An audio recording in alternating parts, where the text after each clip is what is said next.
मनीष गर्ग, उत्तर प्रदेश। पुत्रवधू यानी बेटे की बहू भी बेटी के समान ही होती है, लेकिन शामली के कैराना में हवस का आग बुझाने में नाकाम एक ससुर ने अपनी बहू की हत्या कर दी। पुलिस ने इस हत्याकांड में आरोपी ससुर और महिला के पति को गिरफ्तार कर लिया है। क्या है ये पूरा मामला, आइए विस्तार से आपको बताते हैं। तुमको नहीं मालूम था कि तुम्हारा बाप तुम्हारे पति पीछे लगा हुआ है? तो बताया नहीं उसने? क्या बात करते हो तुम भाई? तुमको नहीं मालूम था कि तुम्हारा बाप तुम्हारे पति पीछे लगा हुआ है? तो बताया नहीं उसने? क्या बात करते हो तुम भाई? ग्राम कुरगान में एक लड़की थी विवाहिता, मस्कुरा नाम था उसका, और वो उसकी डेथ हो गई थी अपने घर में। उसके संबंध में उसके ससुर ने थाना कैराना पर डाउरी डेथ का मुकदमा दर्ज कराया था, जिसमें 304 बी जो पहले की आईपीसी थी, डीपीएफ मुकदमा दर्ज कर लिया गया था। और लेकिन पुलिस को हमारे पहले से डाउट था कि ये हत्या प्रतीत हो रही है, और इन लोगों ने प्रयास किया कि इसका पोस्टमार्टम न होने पाए, बल्कि जो ससुर था अब्बास, उसने जो महिला लड़की थी, जो महिला थी उसकी बहू थी, उसके परिजन को इस ढंग से सेट किया था कि जिससे वो लोग भी जिद पड़ गए कि पोस्टमार्टम नहीं कराएंगे। लेकिन चूंकि अननेचुरल डेथ थी तो हम लोगों ने उसका पोस्टमार्टम अनिवार्यतः कराया, और पोस्टमार्टम रिपोर्ट आने के बाद लगभग घटना खुलसी गई।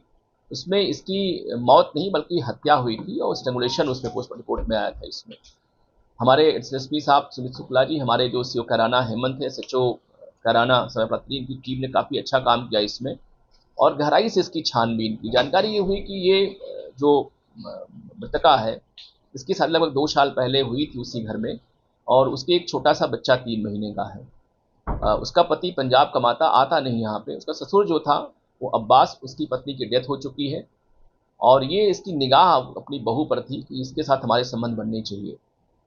इसने शादी के पश्चात उसके विश्वास में लिया, और इसने उसके प्रेमी का नाम पूछा। उसने बता दिया कि प्रेमी हमारा फला जावेद नाम का आदमी है जो कैराना में रहता है, और इसने उसको उत्साहित किया कि तुम उस प्रेमी को बुलाओ, उससे मुलाकात करती रहो, तुम्हारा पति रहता है तो परेशान रहती होगी। ये इसके दिमाग में वो सातत प्लान था कि इसके प्रेमी को बुला के पहले हम ब्लैकमेल करेंगे दोनों को, जिससे हमारे संबंध भी इससे बन जाए। प्रेमी तो आता रहा, ये लाता रहा, मिलवाता रहा अपनी बहू से, उसको बाहर निकालता रहा, लेकिन उसकी बहू इसके साथ संबंध होने को तैयार नहीं हुई। उस दिन भी इसने बुलवाया था अपनी बहू से उसके प्रेमी को, जावेद को, और जावेद इसने कहा भी कि ये चूंकि पाल का माल है, इसके साथ हम लोग मिल बैठ के खाएंगे, लेकिन जावेद भी तैयार नहीं हुआ।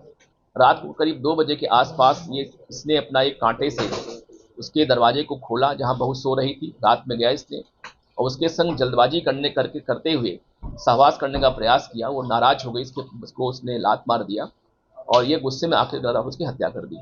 और बाद में फिर बाहर निकल के उसी तार से इसने गेट को अंदर से बंद कर दिया, जिससे कि पूरे मामले को आत्महत्या का स्वरूप दे दिया जाए। उसने बहुत ही प्रयास किया कि पूरा मामला का है और केवल 30 का मुकदमा इसमें दर्ज किया जाए, लेकिन चूंकि बहुत ही गहराई से इसमें जांच हुई और ये पूरा मामला निकल के आया है। अभी तक की जांच में पूरे में मुख्य हत्यारा ससुर इसका अब्बासी है, और चूंकि ये रात को 2:30 बजे अपने बेटे से पंजाब बात किया, उसको जानकारी हो गई थी कि जो है इसमें हमारी पत्नी की इसने हत्या कर दिया है, लेकिन पिता के प्रेम में इसने पुलिस को नहीं बताया। अतः इसके आरोप में वो भी इसमें जेल भिजवाया जा रहा है। तुमको नहीं मालूम था कि तुम्हारा बाप तुम्हारे पति पीछे लगा हुआ है? तो बताया नहीं उसने? क्या बात करते हो तुम भाई? तुमको नहीं मालूम था कि तुम्हारा बाप तुम्हारे पति पीछे लगा हुआ है? तो बताया नहीं उसने? क्या बात करते हो तुम भाई? नमस्कार दोस्तों, अगर आप रोज की ताज़ा और सच्ची खबरें सबसे पहले देखना चाहते हैं तो हमारे चैनल को अभी सब्सक्राइब कर लीजिए।